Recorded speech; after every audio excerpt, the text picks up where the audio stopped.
Hello, how is everybody today? I hope you're good and I hope you can hear me. Is everything fine?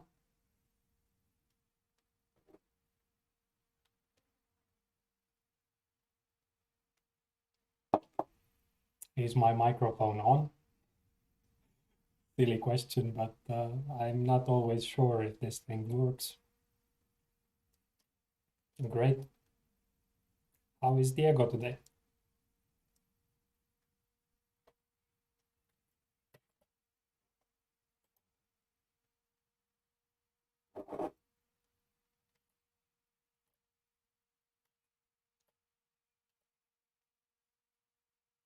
You have to teach me how to do these, to add the chat on top of the video. I wanted to ask you last week, but I forgot about it.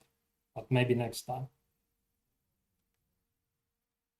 Oh, okay.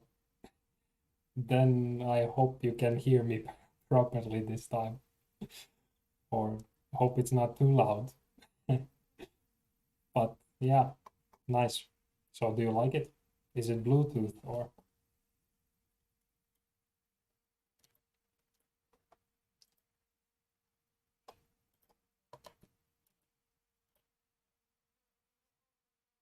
Great, fantastic. Okay, so let's see what we did last time and what can we do today to continue. Basically, last time we made this picture here. The scenery have fog, and we did that using JavaScript code.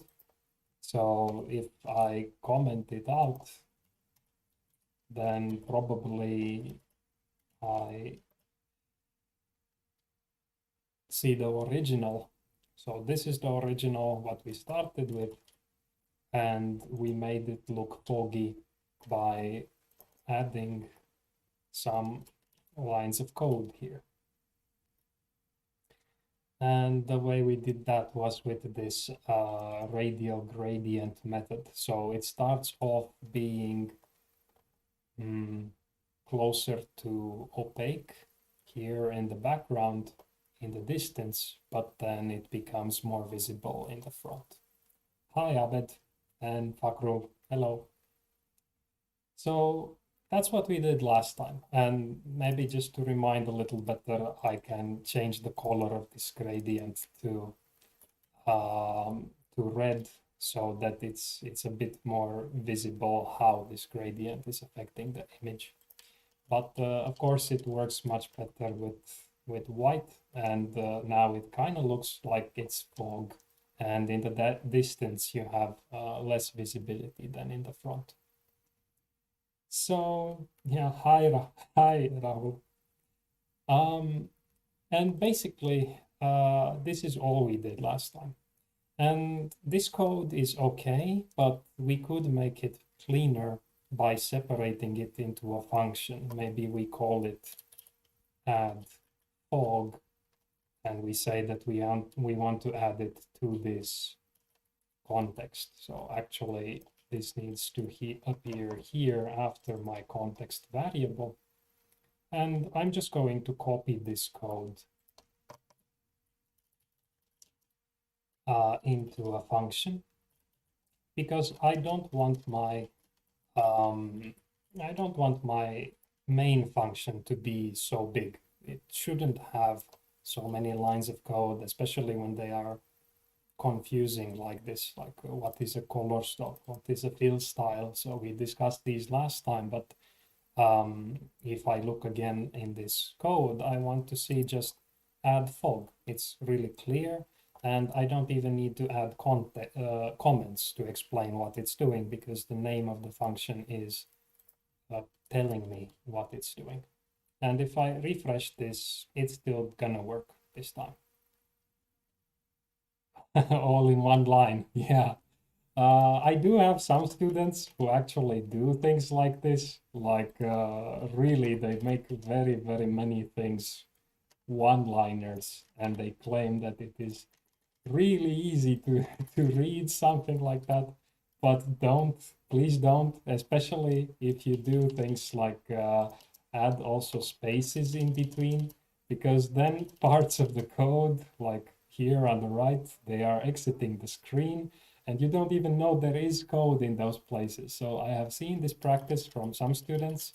They claim it's good, and of course it's good for them, because when they first experiment and they see that, okay, like this, I remember those lines better, or something like that. That only works for them. It's their recent memory. But other people that will check the code will not understand what is happening there. Okay, so we have the fog, and maybe I'm gonna disable it for now because I want to focus on something else today, and I don't want the fog to get in the way. So I want the snowflakes, what we are gonna animate today, to be clearly visible. So I'm just removing the fog temporarily now. So we started to do these snowflakes last time, and I said that we need to make a snowflake object, one particular object that will look and behave like a snowflake. And we said that we can define it at a given location, and it will remember this location. We also gave the snowflake object a method called draw, and this is going to make an arc on the screen. This is essentially a full circle starting at 0 degrees and ending at 360 degrees or 2 pi radians. We never tested this code, so let's see if this works. I'm just gonna try to add one snowflake in the middle of the scene. So that's gonna mean one small circle in the middle of the scene, and let's see if it works. So I'm gonna say let snowflake equals to new snowflake. So that means I want to create a new object of the type snowflake here, and I want it in the middle of the screen, more or less. So if this is the width of the screen, let's say 500 x coordinate and maybe 400 y coordinate. So I would like to wrap this location into an array, maybe something like this, so that it's just one variable called location here, because that's what I'm sending to the constructor. If I send x and y, it's possible, but what if I want to send more parameters? Then maybe my function becomes too long, the definition. So I prefer to have just one single variable here, and it's going to be an array. Let's see if this works. So I'm going to refresh this page. There are no errors here, but I need to draw it. If I'm not drawing my snowflake on a given canvas, in this case, I can pass it our one and only canvas, then I'm not going to see it anywhere. And this is a problem now. It's giving me an error because our arc method here expects actually both of these arguments here. So the first component of the location, which is the x-axis, and the second component of the location, which is the y coordinate. And now you can see it. It's this one white dot here somewhere, not exactly in the middle of the stage, because I look here 500 pixels to the right and 400 from the top, and it's not quite in the middle. Hi, Frank. Yeah, so basically, this is one snowflake, but it's kind of boring. I mean, it's sitting there. It's a perfect circle. It's kind of big, maybe. So we need to do something about that. And what we can do is try to animate it. The simplest thing that you can animate it is teach it to go maybe downwards, because that's what snow does. It falls. So I think we can start off with that, try to see if it behaves nicely, and then continue add more features to this. Now, to animate things, it actually means that you change the location of the snowflake and redraw the scene. Basically, many drawings, one after the other, looks like movement if the location of the snowflake is going to change. So it gives actually the illusion of movement, but what happens is that many pictures are drawn one after the other. So let's try that. To animate things on the canvas, there are many ways you can do this. And one of these is actually, well, it's to use the set interval method.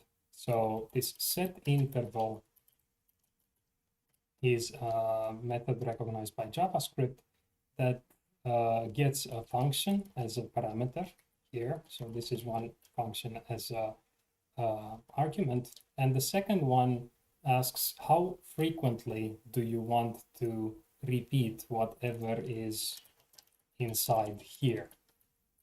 So basically, if we repeat this once at every 100 milliseconds, we are gonna get about 10 frames per second. So this means 10 frames per second animation if we redraw these things here. The 100 is in milliseconds. So what can we do here? Well, we have a snowflake, and this snowflake has a location attribute there.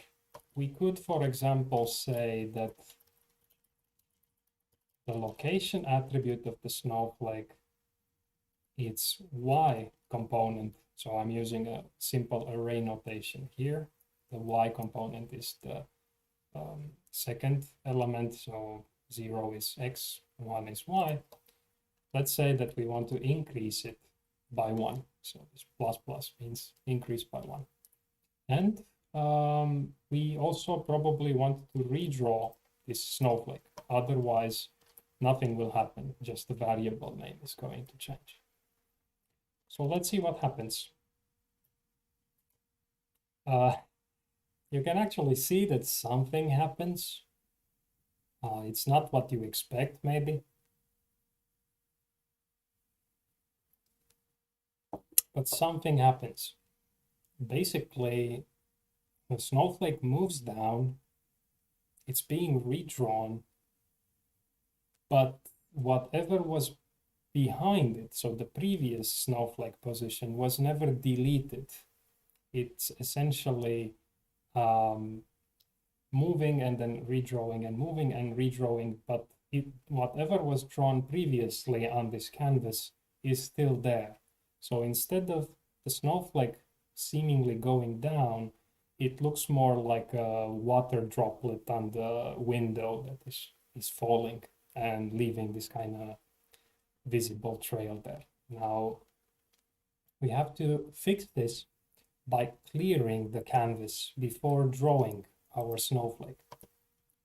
And to do that, I can take this context and say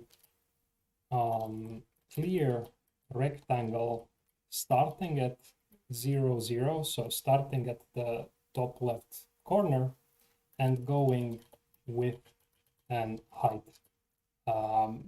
Horizontally the width and vertically the height. And this, I think, is going to clear my canvas before redrawing every time the snowflake that I have on the screen. So now you actually see it going down and not being drawn multiple times one after another. So it's more closely to what we are expecting, but of course it doesn't look like real snowfall yet. It's moving way too slow and maybe too perfectly straight down. Now, you may ask, why isn't the image on the background being erased? when I'm doing this clear rect here, this method here. Basically, this is because I'm not drawing this image on the canvas. I am using it as background image for the canvas. My canvas is actually transparent, but in CSS, I'm adding the background image attribute, which just puts it behind this canvas. So actually my canvas is not containing the image itself. If I refresh this page and I see my snowflake animated here, if I remove the background image and maybe say that I want a background of blue, then my snowflake is still falling, but now it's falling over a blue background. It doesn't contain the nice picture that I took. So basically, okay, and I'm not sure why it's not appearing anymore, but yeah, refreshing the page works. Okay. Hi, Andre. Gandalf the Grey, broken. Yeah, you can call me whatever you want, but don't get me angry because I also have this staff here. And you wouldn't like to see me angry when I have a staff with me, or do you?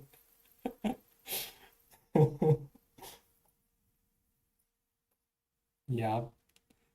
So yeah, let's try to make this snowflake first start more up. Maybe here, let's put 100 pixels from the top and move it a little faster. Let's give it, let's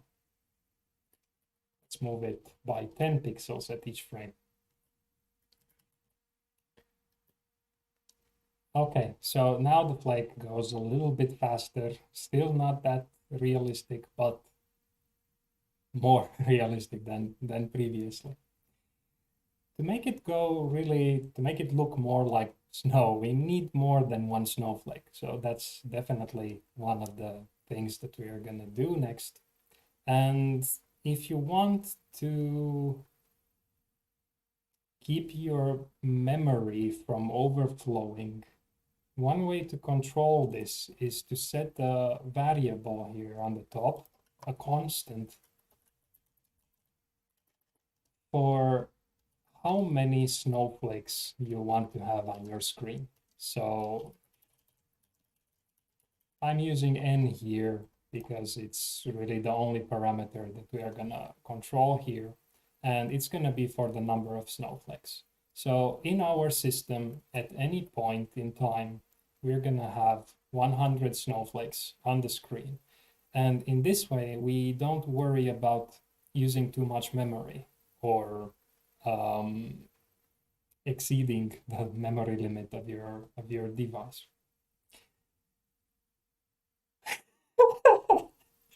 No, I'm not gonna break my other knee, but what do you want me to do with it? I could do anything I want, essentially. Like maybe turn this flame blue. Or maybe you don't like it and I just make it go back to gray. I think it's too boring. But I could use it to show you how this effect is gonna look like later today. It's something like this, pretty much. And if you insist, then maybe maybe I'm going to break my other leg with it. But I hope you you don't ask me to do that on live stream. Yeah. All right. So let's make these 100 snowflakes, right? So this is now something that we should do, and we should probably keep track of these snowflakes somehow. I'm gonna use an array, and I'm gonna call this snowflakes. Let's maybe also keep the how is this called? The convention for writing variable names. So I'm going to use capital F. And this is going to be an empty array here. And instead of defining one snowflake here, I'm going to iterate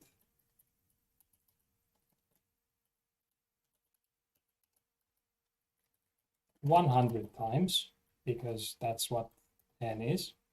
And at each step, I'm going to say that I want to push. This means that I want to add one element into our snowflakes array. And I'm going to push a new snowflake. And let's think a little bit, where do we want to add this snowflake? I'm going to put here location and need to think about what is this location going to be. Then inside this interval, I'm not just going to move one snowflake, but I need to loop and modify all the snowflakes in the scene. So I'm going to go through each snowflake in this array, modify its vertical location by 10, and drawing it on the canvas. Basically, this should work. We just need to think a little bit, how do we put this snowflake? So ideally, you don't want them all in the same location. We need to randomize this a little bit.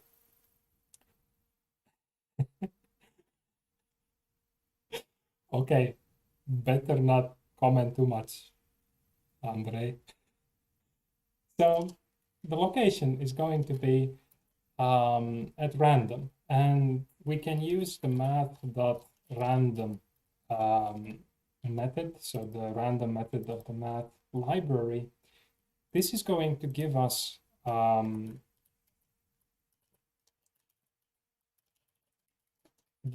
value between 0 and 1. That's essentially what the math random gives you as a result. And if our location is going to be between 0 and 1, it's not going to be very helpful, because it's just in the top left corner, either pixel 0 or pixel 1, which is basically the same to human vision. So I'm going to multiply this by the width of our stage. This one is the value in pixels. And that means that our new random value here is going to be between 0 and 1250, which is the size of my image. So that's going to be our X location. And then our Y location, I think that one we could keep as 0 at the moment, because I want each flake to start on the top part of the screen. Oh, mouse cursor over my face. That's something, unfortunately, even all these kind of magic tricks cannot fix. So you have to deal with that. Sorry. Or I need to buy another screen. Yeah, maybe later when I'm super famous and I have like 1 billion subscribers, I can consider that. But thank you. I will keep it in mind. So yeah, this location now is at random on x-axis and starts off always on the top of the screen. Let's see, does this change anything? Okay. So keep in mind that sometimes, apparently, as Andre says, you can see a mouse cursor going over my face.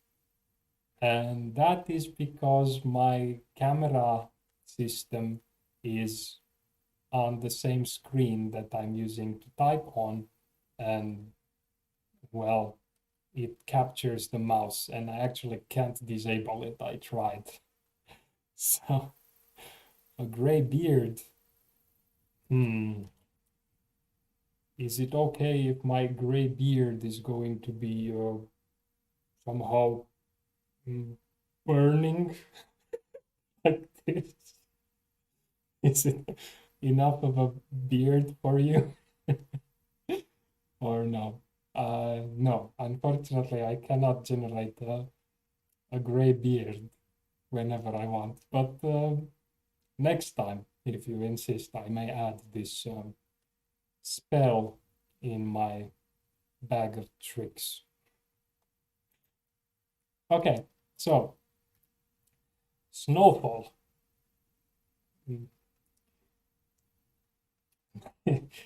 Not what you expect, is it? So all the snowflakes are coming uh, are coming in a single line. Basically, the snowfall started and ended really quickly and also disappeared on the bottom of the screen. So this is not fantastic. Hand of the broken knee. Okay, Andre, I think you're teaching these guys your ways. Yeah. Um, okay. So, the problem is they are all starting at the same location, and this makes them appear now very synchronized over the screen. So one way to handle this is actually, instead of putting 0 here, to randomize them vertically as well. For example, in the same way, like this. And now they actually look a little bit like snow. But again, the snowfall ends really quickly, and then it's over.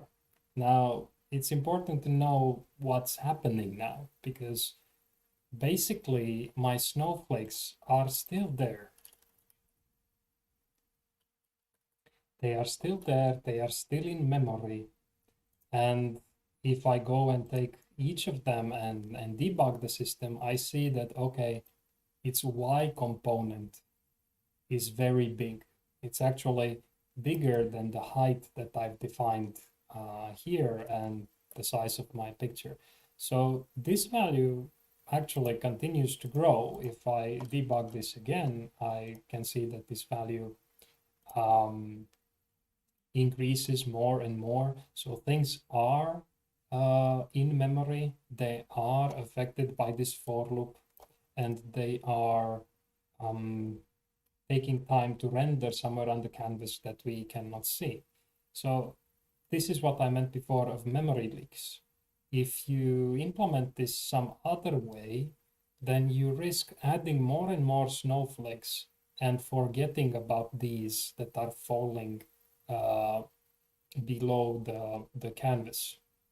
And if we limit these to just 100 snowflakes, this cannot happen, but we should somehow reuse the snowflake after it disappeared on the bottom side of the screen.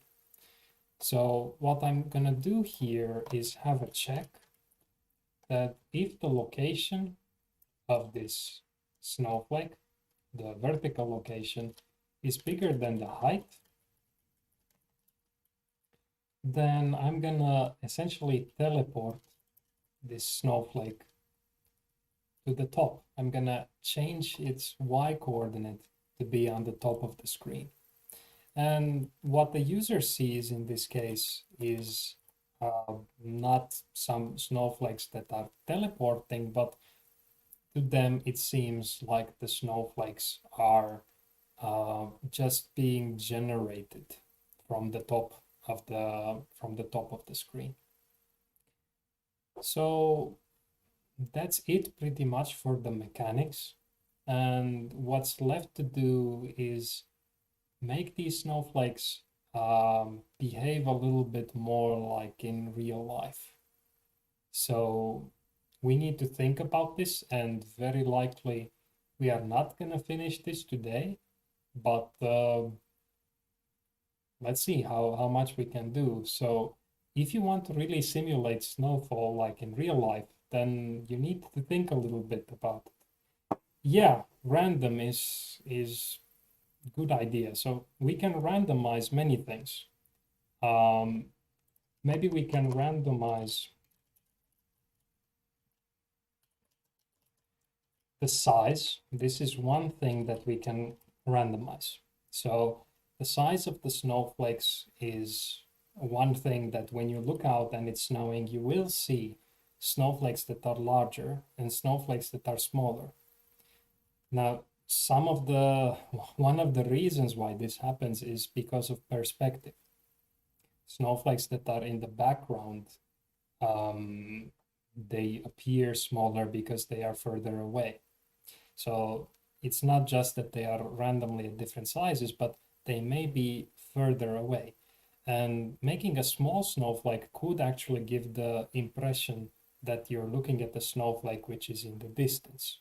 So that's something that it's a good idea to try to randomize. What else? What else could be randomized here? And by the way, since you mentioned it, let's just do it. So I'm going to say here, the size of the snowflake is going to be a random value between, let's say, 2 and 10. So I have here a random value between 0 and 8, which I'm adding to 2. And previously my radius here, my circle radius was 10. So let's actually call this radius and reuse this element in the arc method so that our snowflake sizes become random.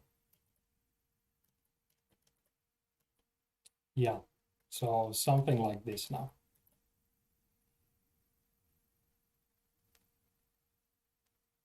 The color random. Yeah, fine. Let's make the color random at the end because Andre wants. Okay, let's make it now while you still think what should be randomized. So what else can we make random than the size of the snowflake? And meanwhile, Andre, this is for you.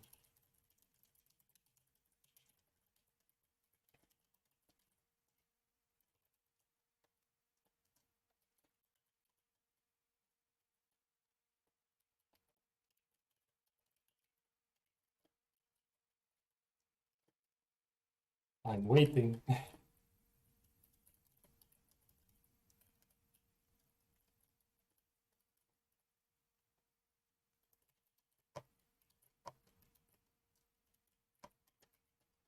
So what I'm doing here, I'm essentially making an RGB color component with random values for red, random values for green, and random values for blue. And I'm using this RGB notation for color, which is supported by HTML. And this random color could be added now here in the color attribute of our snowflake. And I could change here the fill style to be the color that I'm defining. So now essentially we are getting this beautiful confetti-like effect. Okay, randomly going from left to right to simulate wind.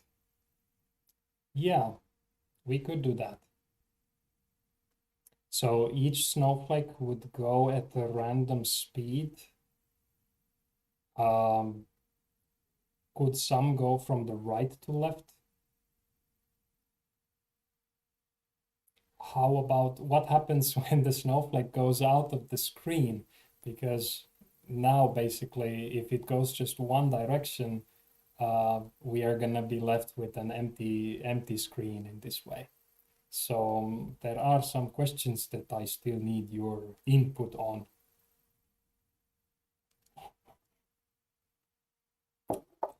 Yeah, Candy.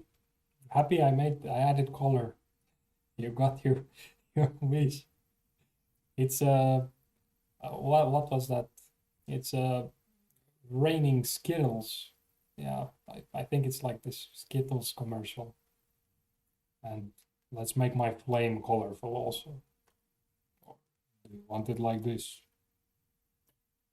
No. Okay. Yeah.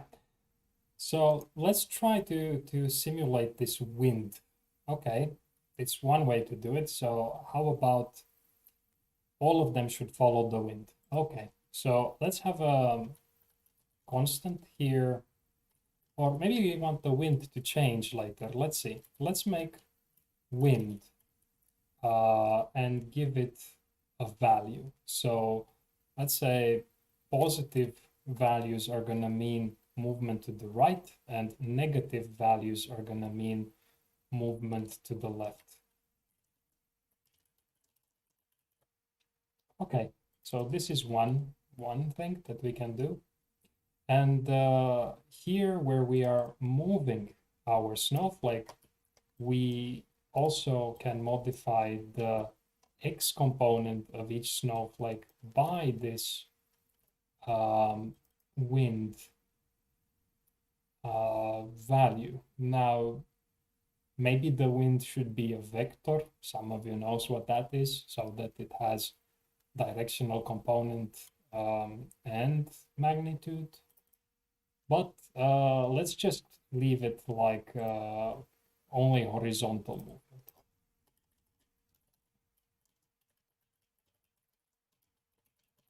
So now each of the snowflakes is also going with the wind. And you will see that if the wind is not changing, essentially that means that at some point we are going to be left without snowflakes because they are going out of the screen.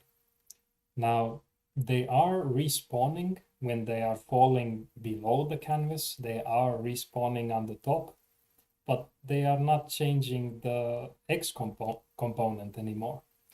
So basically, the snowfall kind of leaves off the screen. Oh, they bounce off the screen and change direction. Okay, how many times have you seen snow? Because this is not snow.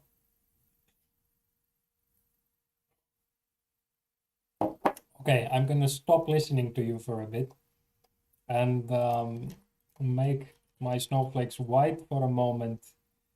And what would happen if our snowflakes, when exiting the screen, teleport on the left side of the screen? Do you think that this would be bothering? Or can people think that maybe some new snowflake comes from the left? I think this might work. Let's see. So basically, if my snowflake is going to be more on the right, then it's gonna teleport on the leftmost side of the screen. So I'm just curious if I can contain the snowflakes in the scene somehow. And bouncing from the right side of the screen is not what happens in the real world. I'm a wizard. Yeah, maybe. So yeah, I can make the snow do whatever I want it to do, I guess. But I do want to make some kind of really realistic effect in this scene. That's why I have the picture in the background. Now, one thing about realism is that, well, we are actually now in a 2D. We are looking at the 2D image. So maybe I try to draw this. What is happening here? This is basically supposed to simulate our eyes. So this is how our eyes look like. I'm not sure if I'm gonna make sense when drawing this, but let's see. And basically, our vision works so that it thinks that the things in the background are going to be, okay, this arc is really ugly. I'm gonna remove it.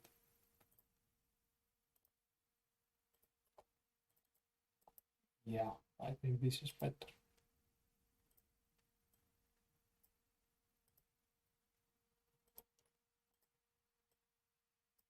Beautiful. Now it looks like a arc, this kind of eyeball, like where we are looking from. So if we are looking from here and we see this kind of, let's say, we are looking at this kind of screen, we may see at some point the snowflakes at a certain distance. So maybe we see the snowflakes at this distance, but then the snowflakes that are further away are pretty much going to project themselves on your retina. And it's going to essentially form one 2D image on the screen here or on your retina. And well, we need to simulate somehow this depth perception here.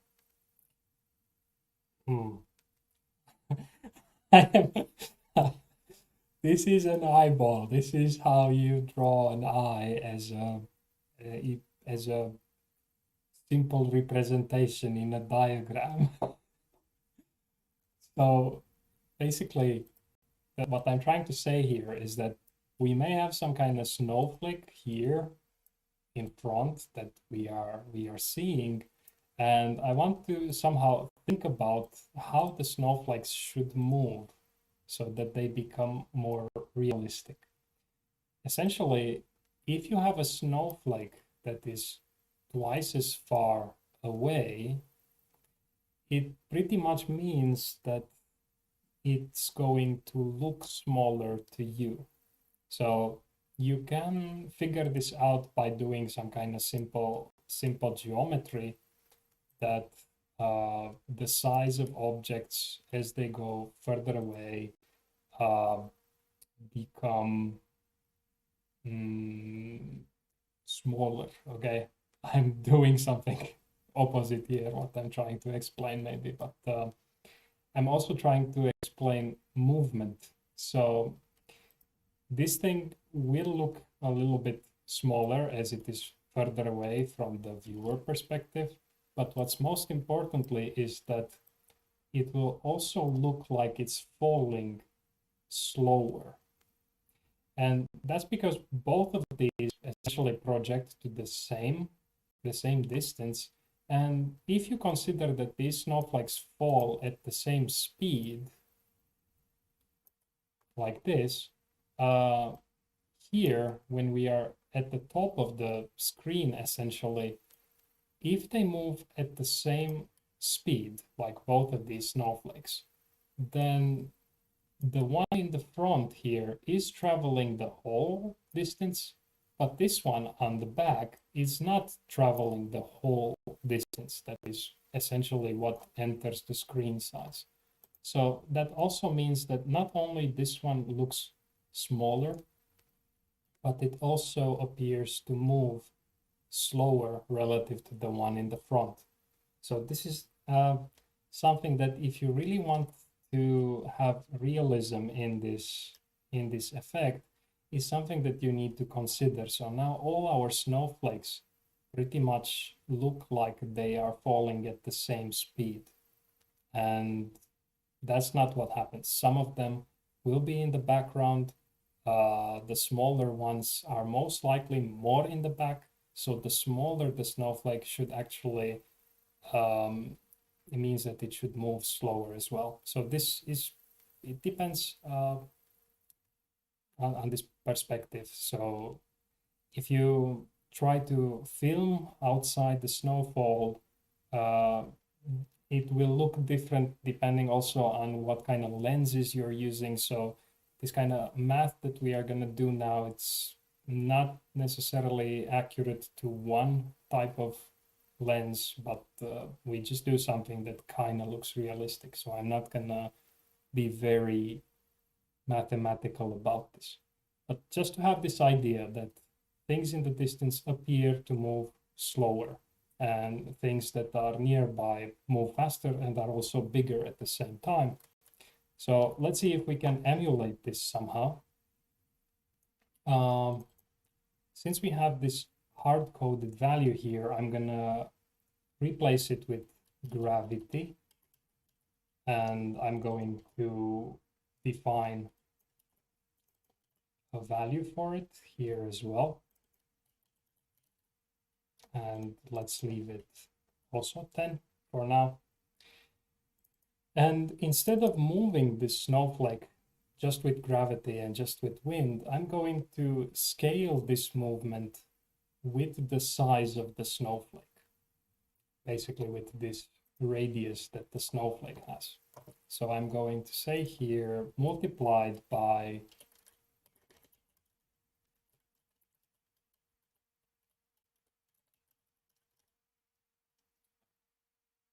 that.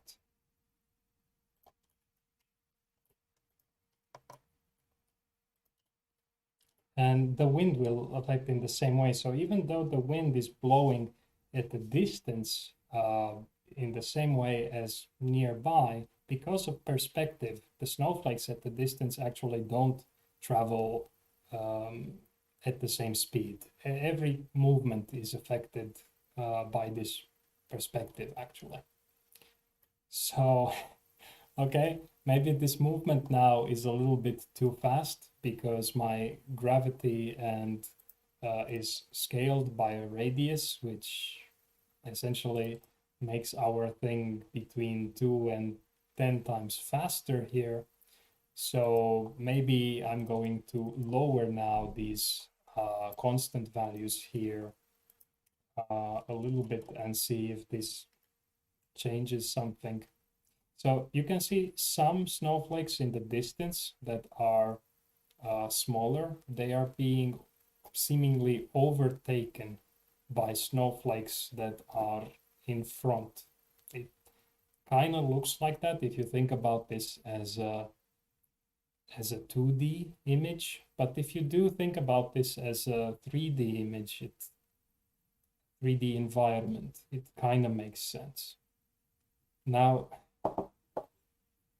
also something that happens in this kind of, oh my God, I forgot this PowerPoint thing on, and nobody is telling me, so I guess you just think that I am talking here with the PowerPoint slides, but I was not. So basically I added this gravity here as a variable, and here where I'm moving by the gravity and the wind, I'm scaling it by the radius. So this was the modification that I did, and now the result is that the snowflakes that are larger move faster than the snowflakes that are smaller. So this is, to me, this looks a little bit more realistic. But one more thing that happens if you consider this this perspective is that if, for example, in the front here we have some density of snowflakes, something like that, then what happens in the background is that the density of snowflakes is actually going to be larger because you see a wider surface of the things in the background. So at the moment, we are actually having uniformly distributed sizes. So we have few smaller flakes and similar number of bigger flakes essentially. And this is not what you expect to see in the real world. So in the real world, you do expect to see more of these kind of smaller flakes in the background. So this is something that we need to think about um, how to change. Now, is this boring? Because I think everybody seems to be falling asleep. If it's too boring, then I guess we can get back to the colorful snowflakes and maybe we make them bounce from the side of the screen.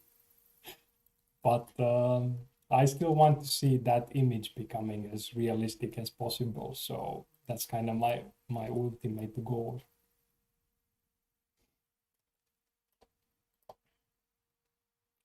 All right, but let's see. I still want to finish this now, so I'm going to try to make the snowflakes have more towards the smaller size. So I want more smaller snowflakes here. And to do that, I want to control the size of the snowflakes here in the constructor. So I want to give this radius here as a parameter. And in our snowflake constructor here, this second parameter is going to come, the second attribute is going to come from this argument. And I'm doing this because I want to control how many of these n snowflakes is going to be of a large radius and how many are going to be of a small radius. So if I do this, it essentially is going to look exactly the same. So this looks as before. Of course, there is some kind of randomness. But if we change this function a little bit, we could control the size of the snowflakes so that more of them are smaller. And one way that we can do this is actually scaling using a quadratic function here. So I'm going to use variable here to hold the random value. And I just multiply it by itself. So what's going to happen here is we will see an immediate effect in the number of smaller snowflakes. And if this power is going to be higher, like now I'm adding it 3 times, then this imbalance should actually be even larger. But it's not very visible with just 100 snowflakes, so maybe I'm gonna add 400 of them. Okay, so again, this depends very much on the thing that you're using to record. Like if you have a wide angle lens, or if you have a fish lens, or if you have some kind of other type of camera, it's gonna affect how these are moving very much. And I don't want to mimic one of these things which have predefined formulas there. I just want to get something that kind of looks okay. So, okay, it's something there, but what else should I randomize? It still looks kind of too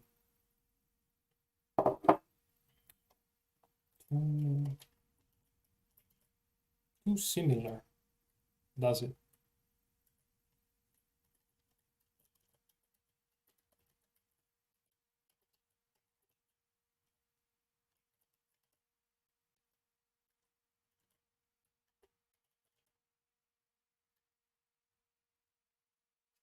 Now you can see I added this power 8 here, which made very few large ones and very many small ones there. But I think 3 looks nice. Over 9,000, over 9,000 snowflakes. I'll just put 9,001. Okay, my computer is going to crash, so let's just put 901.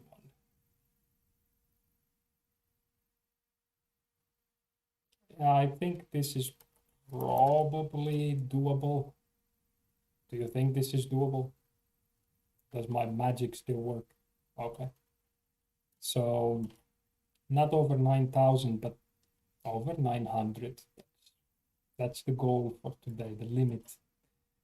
So it's not easy to process all of these snowflakes, especially when I'm also recording video and streaming and doing all these other things at the same time.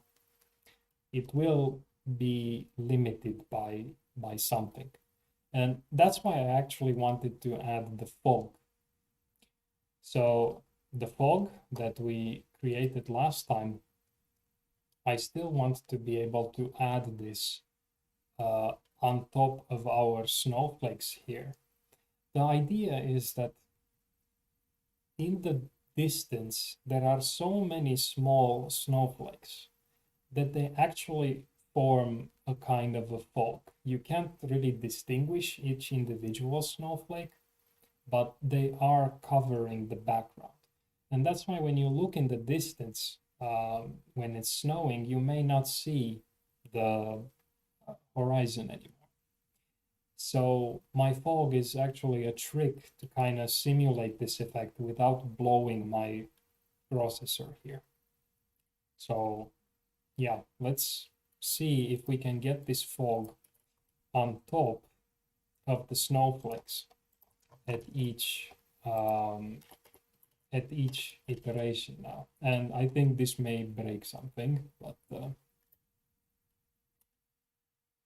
yeah, it breaks something because in our fog here, I'm scaling the canvas to be able to draw an elliptical radial gradient, oval shaped radial gradient. And I need to restore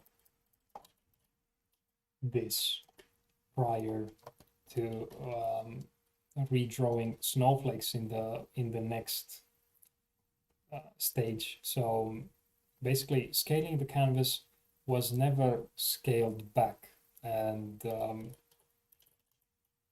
these saving the canvas state before rescaling it and then restoring the canvas state is probably going to, okay, well, it's something.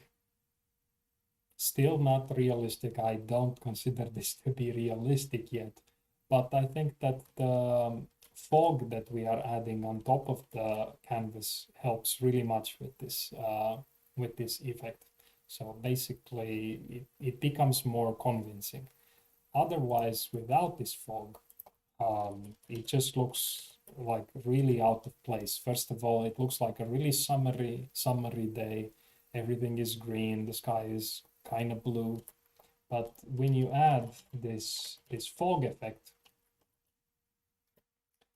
it is more convincing, at least to me. So basically, what we need to do next is still play around with these snow flakes and how they are falling and try to get it even better. What do you think? Do you think that it's becoming more realistic, or maybe you preferred the super rainbow confetti Skittles that Andre suggested we do?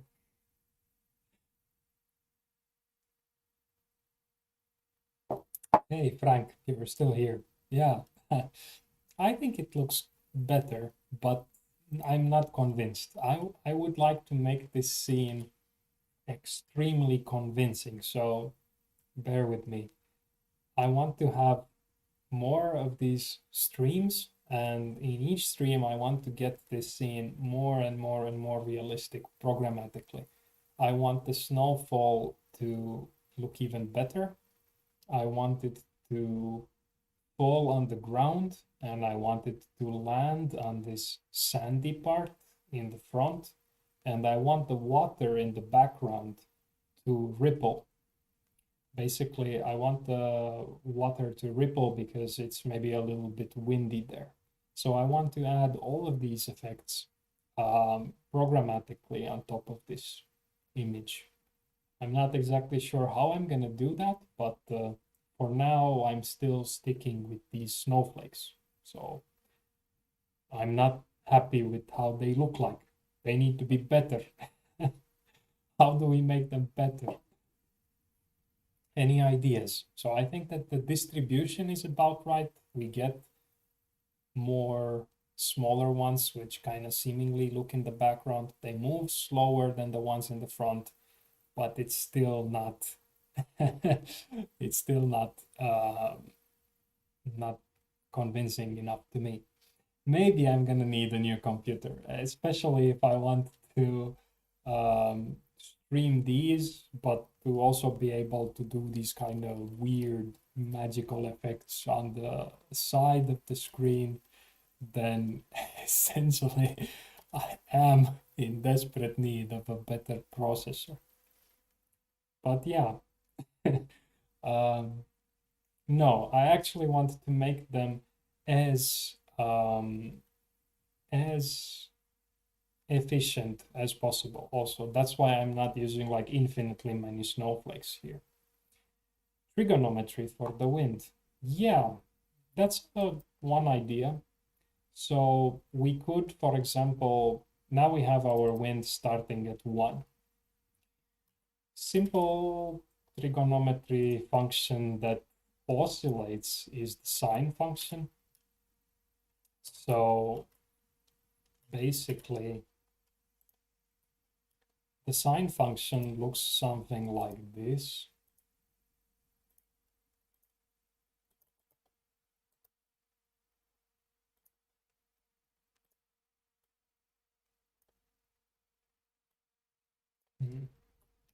No, it doesn't. Okay, I'm gonna do it in this ugly way.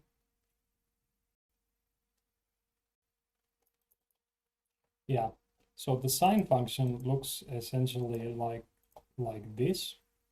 And what is here is the 0 axis.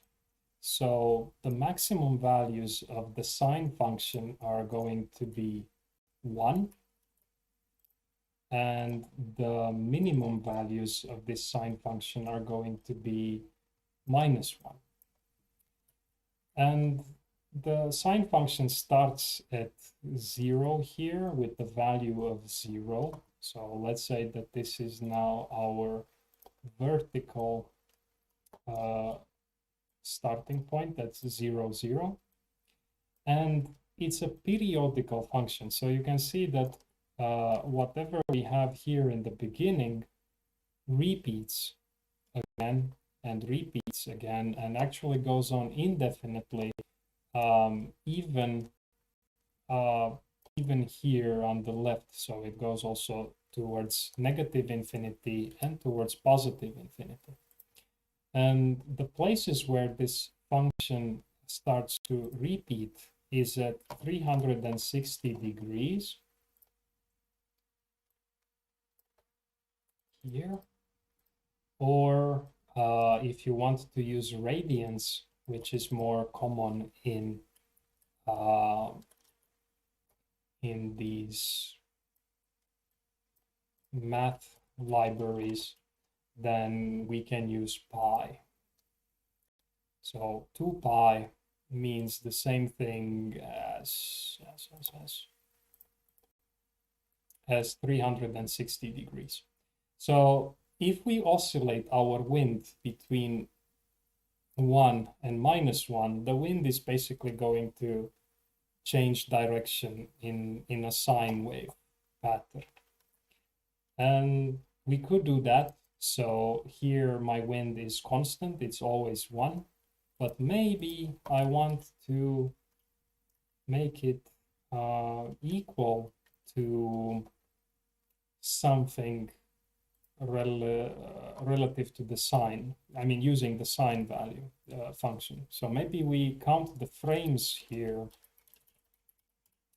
We start at frame 0, and at each frame here in the set interval, we will increment our frames and make our wind be equal to sine of these frames. Now, this frames is going to jump really quickly. Okay, I think my PowerPoint was still there, so I'm sorry about that. But essentially, I'm changing here my wind to be the sine value of the frame count. Let's call this frame number. Starts off at 0, this frame number, and I'm using the sine as a function of the frame number. That means that our wind is going to change really rapidly direction, because this 2 pi, it's roughly 6.28 here. So if we are going to increase the frame count by 1 here, we are going to reach the place where the wind becomes again 0 here really quickly.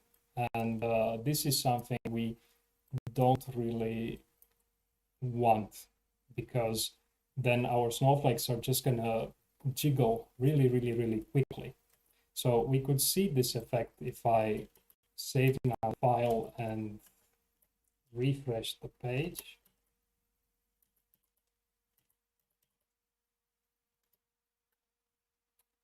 You can actually see that these snowflakes are, well, they are wobbly a little bit. It's not really bad, but it's quite artificial in a sense. And you see that because of this scaling that I'm doing here with the gravity and the wind based on the radius of the snowflake, which essentially tells you how far it is away, the snowflakes in the background have a smaller amount of movement than those in the front. But if we divide this frame number by something, we essentially will get more samples here. So if we divide by 2, then we're gonna have another sample here, and then another sample here, and another sample here, and another here. So it will take longer time for our wind to change direction, essentially. And let's try to see what that means. It basically means a slower change of direction, so it takes longer for it to happen. And the more you divide here, like if you put a larger value, then our wind starts to pick up. Then it becomes as fast as possible going to the right. Then it changes direction slowly to the left. And maybe this is something that we want to have here.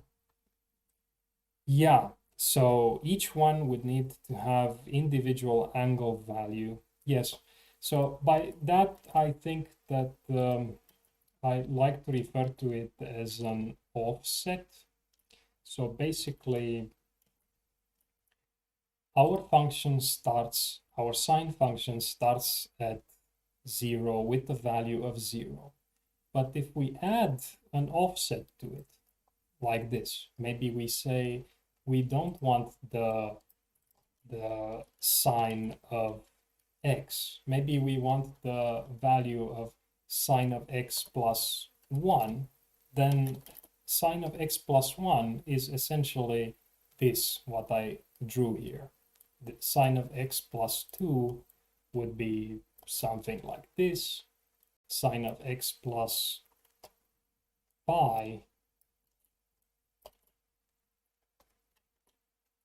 would be something like this. Sine of x plus pi divided by 2 would be this. And coincidentally, this is exactly the same as cosine of x. So basically what we have here, the offset of the sine function by pi divided by 2 is actually what the cosine is. So a little bit of math knowledge here. So yeah, basically what you want us to do is say that the wind for each individual snowflake is gonna be different. It's not really wind anymore because wind affects a bunch of things at the same time. It's something else, but we could do that by giving each snowflake one of those offsets in the math sine function. Okay, so let's try to see how that works. Yeah, I think you have experience with snowflakes. So let's see. Sine, do you want me to put the size of the particle inside here somehow, or scale it like this? Let's see what happens. Okay.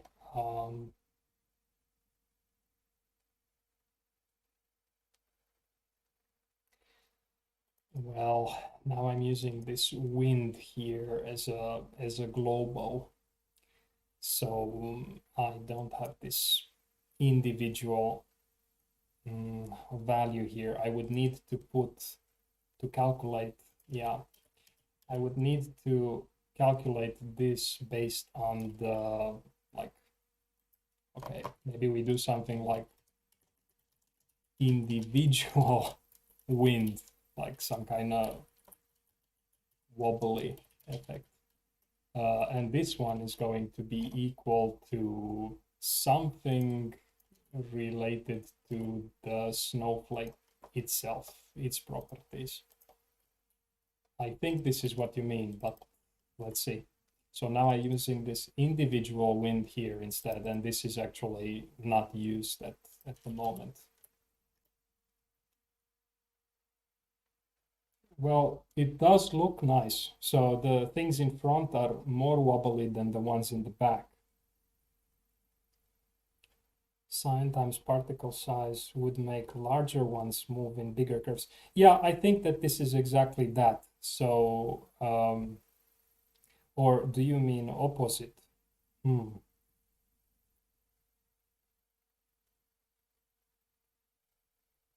Oh, you mean outside of the sine function. Okay. Yes, so you want to scale this sine.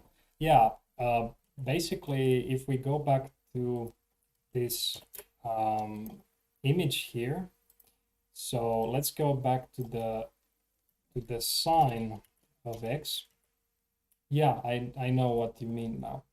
So if this is now the sine of x, I think Frank says that scale this sine. So instead of having values between 0, 1, and -1, scaling this sine by some amount, like the size of the particles, it's going to give us larger values, like for example 2 or 3 or 4.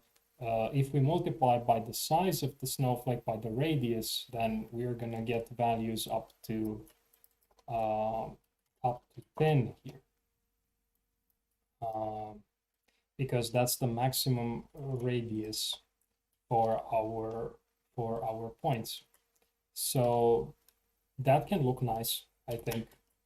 Let's see. Yeah, okay. Let me think what the difference is. So the difference is that what I did, essentially putting it inside, means that I added more of these um, moments before which the oscillation changes. So that means that the snowflakes that are bigger are going to take longer for the wind to change direction. So the wind in one direction is going to affect for a longer period of time. And it's not exactly the same as scaling it in this other way. This other way is going to make them move faster. So if we scale outside, it's going to make the movement faster because our wind is not going to be between 1 and -1. It's going to be potentially between 10 and -10. So our flakes will move faster. But now they are not necessarily moving faster. It's just that the ones in front, which are bigger, take a longer time to change direction. So I think this is something that you can play with. I probably am going to let it be in this way for today because this stream has lasted quite a long time by now, and I'm getting tired. But yeah, I think that this is something that looks kind of nice. I think that we can experiment with it a bit more. Okay, I was wrong. Actually, the snowflakes in the back take a longer time to change direction. So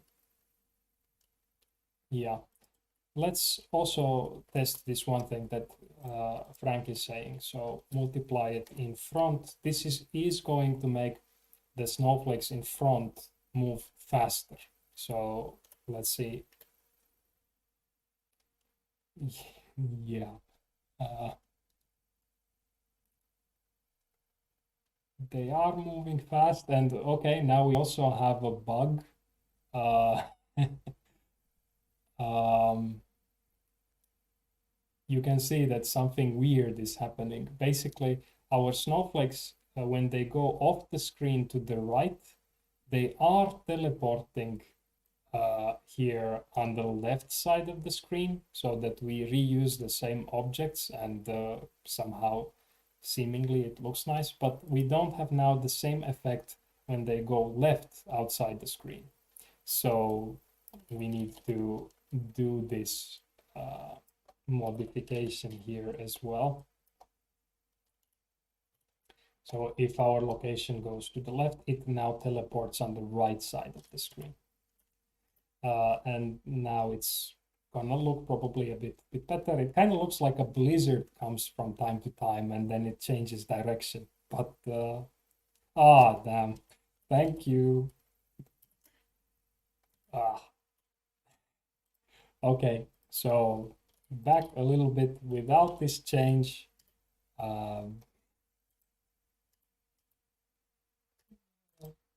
What happens? Okay. So without this change, snowflakes that leave to the right side of the screen, they go teleport on the left. But when they leave on the left side of the screen, there is nothing coming from the right side of the screen anymore. So that's why I added also this change. When they are going out towards the left, they seemingly appear on the right. And that makes it kind of look like new flakes are coming from this other direction. Yeah. Uh, sorry, I need to somehow remember to switch from this PowerPoint to the coding screen or figure out some better way of drawing these things. I still don't know how to do that. But yeah, Okay, so it's something. I still think that this movement is a bit too predictable. I could give each one of those points a different offset. So here, for example, I could add this offset to the sign. Maybe this could be the index of the point, and it will have an effect. It's going to essentially unsynchronize the points. So they are, each point individually is following the sign function, but it's an offsetted sign. Basically, what I showed you earlier here when I said that we are going to, now in this case, I'm adding this I value. So I is the same value, it remains constant per snowflake. So the snowflake at index 10 is going to always be the snowflake at index 10. So that snowflake at index 10 is going to be using the sign function.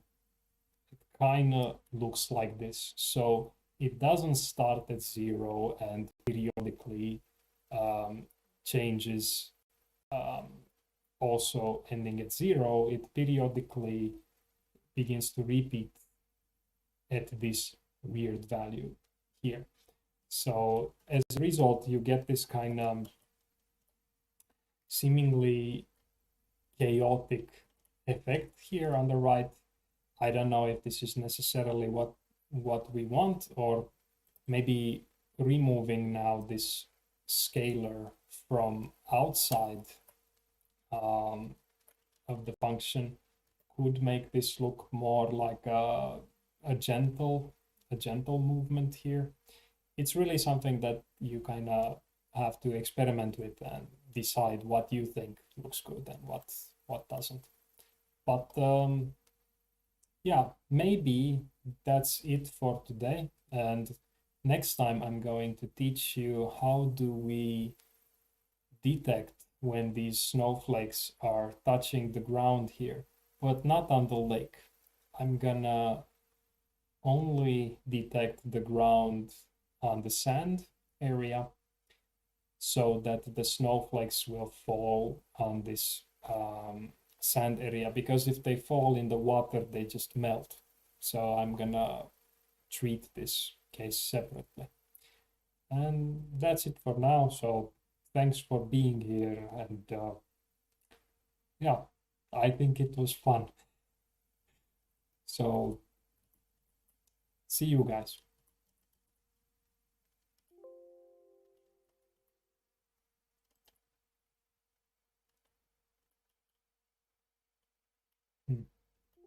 Weird. It's broke. Okay.